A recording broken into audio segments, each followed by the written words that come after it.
So I got another story about Todd Schonlick and the PerformX business, and I have nothing but positive things to say about Todd, and I've called him every now and then. Like, we haven't worked together in quite some time, but I call him every now and then to say how grateful I am for the experiences I had with him and the people I've met, and some of my best friends I've met through PerformX, and there's still some of my best friends today.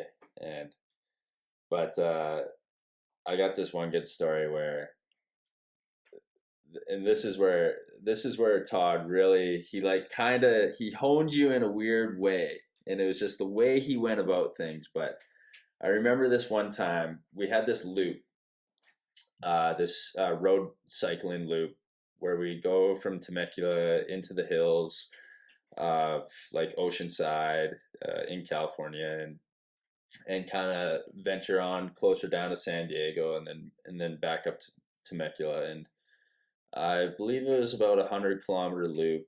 It would take us over 3 hours to do. Yeah, 3.5, 4 hours. I can't really remember. Yeah, going about 30K an hour. It's like 100K is like 3.5. Yeah, it was about 3.5 hours, and we do it every Saturday. That was the deal. Was every Saturday we go on a long base ride, and then we were free for the rest of the weekend. But it was like Todd he tried to do whatever training we did. He would try to include himself. Like, if we, for the most part, Yeah. Like, if we went on long rides, he'd usually come too, and Todd always took pride in being a badass. Like I think at the time he was probably mid-40s, and for his age, he was an animal. Like, he could ride a road bike really well. He was in great shape, and athletic soul. But on this day, it was like the way he was feeling. I really don't know. He was feeling good. Probably felt like he was just on top of the world on this ride. And so his water bottle was full. Still had food in his jersey. And so then he says to us, like, yeah, you guys shouldn't need you guys don't need water. Like, you're weak if you need water, or something like that. I don't know if he said it actually that way, but I remember it being like, you're a bitch if you drink water. Yeah, you're a bitch if you drink water and you eat. You should be able to make this whole ride without drinking water. 100K without water. Yeah, like, if I can do it, you can do it too. Which I'm pretty sure I think he made it the whole way home without eating or drinking water. But I don't think he called us eating water. Or sorry, drinking water and eating. I thought I just said it wrong there too. Shoot. Okay. Yeah. So, it's not like he was being an asshole, but I think he was just like, hey, like, harden up, like, harden the fuck up. But anyway, so we continue on our ride, and we had a pretty badass group of cyclists. Like Moffenbauer is a really talented cyclist. There's Matthew Davenport, who's probably one of the most cardio talented kids I know, and an ex-racer in Canada here. But we're also, like, as racers, we're competitive, yeah. Not just in dirt biking, but in everything. We continue on our ride.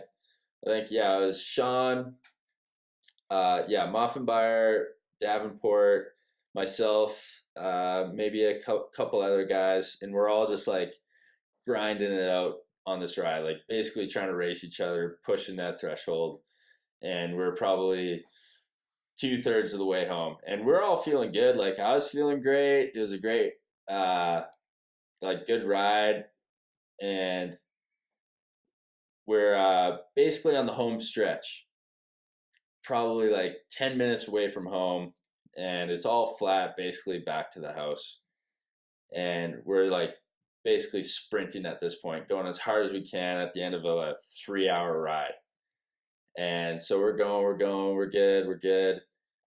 we make the corner basically on the last hill to get to the house, and we're just going along, and I'm pedaling, and as we make the corner, or we make the corner, and after we make the corner, not even like 100 meters up the hill, I start like, oh man, like I'm feeling it now. Like this the ride's hit me. I was feeling good. Maybe it's the adrenaline. I don't know. I was just like, but I was like at that point I was like, oh man, I'm feeling the effects of the ride now. And so I'm like I'm still going because like I ain't backing down. I'm gonna beat these dudes. And I'm going, and then I'd like start losing Sean, and I start losing Matt, and I'm like, oh man, like I'm dying now, like holy crap. And then I get to the point where I'm like, I don't know what's happening. Like I, I feel like I was going through this euphoria where I like maybe somebody blew some heavy drugs out their window when they passed by, and I ingested them, and I'm like, whoa, like what is happening right now? So I get off my bike, and I like can't even function. And I like I'm like on the bike, like holding it, and then I just like get on my knees, go down on my side, and then sit down, and then I'm just like watching cars pass by, and then I just fall asleep. And I'm on the side of the highway, like not even 2 minutes from the house, like 2 minutes away from home. I had to Bonked go out. 2 extra minutes, and I'm like, I would have been home, and I could have slept at home, but I'm like two 2 minutes away from the house, just snoozing on the side of the highway. And then like there's 13, 14 kids on this ride, and one by one they just come passing by, and I'm sleeping. I don't even know half of them pass by. And then all of a sudden, Todd comes by. He was like kind of in the back, making sure all the kids are fine, getting on the way, or getting back home, and he's like, "Hey, what are you doing?" I was just like kind of like wake up in a daze, and I'm like, I can't even talk, can barely function. I'm not even exaggerating. I'm just like, I don't know, I'm tired. And he's like, what? Like, what are you like? Okay. And then he just like gets back on his bike and keeps going. Leaves you in the ditch. Yeah, and I'm just like sitting there chilling in the ditch. Like I was probably 20, 21. I don't know how old I was, but just like chilling in the ditch. And then my buddy Brad, who's actually or he was at the time a professional road cyclist, and he was kind of sweeping the rest of the kids. There's a couple extra kids that were coming on by, and he was in the back making sure they're all good.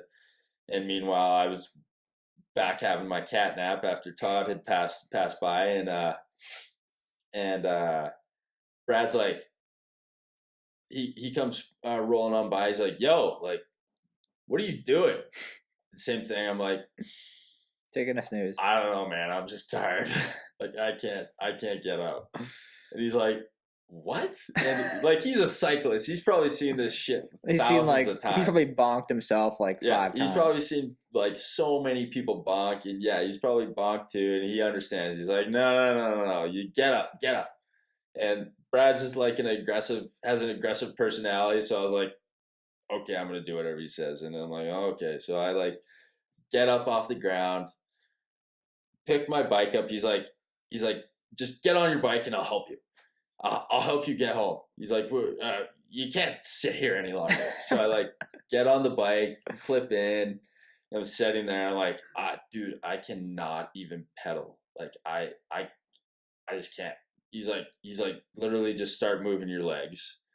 And so he's like holding me up while he's on his bike, and he's like holding me, and then I'm trying to pedal, and he's trying to push me along so I can like pedal this bike.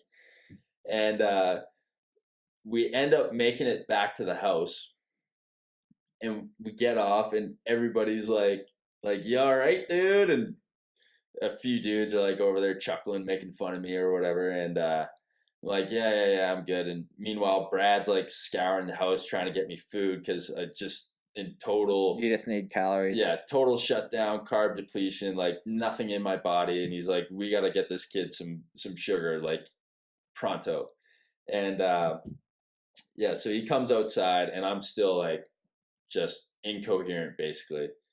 And I don't even remember this part, but they claim this happens like word by word, where Brad gives me a banana, gives me a Coke, like a Coca-Cola. Yeah.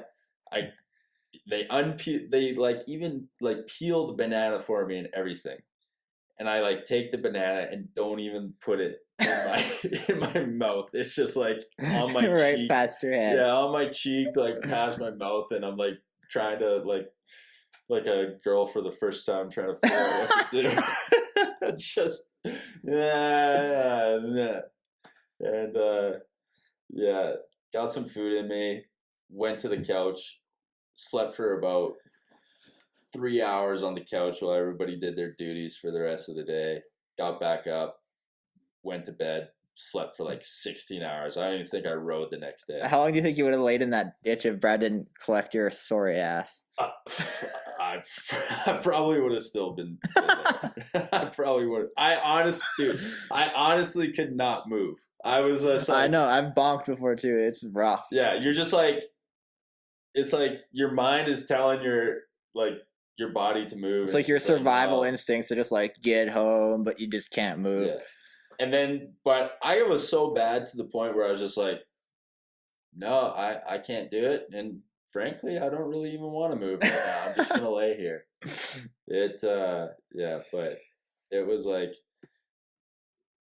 it was funny because like to me it didn't really feel like a bad ride, but getting to that point, I was like, okay, well now that I've done it once, I kind of know how far I can You go. know your limits a little bit.